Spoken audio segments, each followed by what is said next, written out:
Derrière la barrière, l'hôpital gynéco-obstétrique et pédiatrie de Yaoundé, Angousso, gît encore celui d'une dame, coiffeuse de profession, qui vient de perdre sa vie suite à une bastonnade à elle infligée, selon les témoins, par les agents chargés de recueillir les fonds des plaques publicitaires associés aux éléments de police.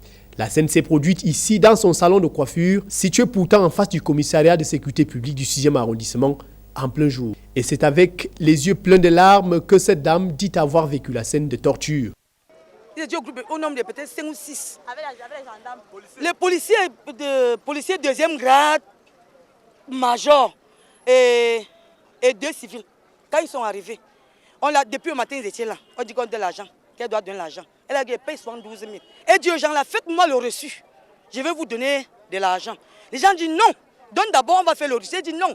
Faites-moi le reçu parce que s'il y a parfois, on vient souvent ici me prendre de l'argent comme ça, on vient de m'arnaquer. C'est comme ça que ça allait commencer. Elle ne voulait pas qu'on scelle, on voulait sceller. Elle ne voulait pas qu'on scelle. On l'arrête, elle s'accroche sur sa porte. Les gens ont commencé à la tirer. Des autres ont arrêté les 2 mains, d'autres ont arrêté les 2 pieds. On a commencé à la trimballer jusqu'à verser l'eau sur elle. Elle est tombée. Elle entre au restaurant. Elle prend le téléphone, elle compose. Ça ne passe pas. Elle s'amène alors, elle veut sortir. C'est là d'où elle s'écroule. Moi, je prends le pain, je commence à mettre l'air sur elle. Je mets l'air. Subitement, je vois épicer.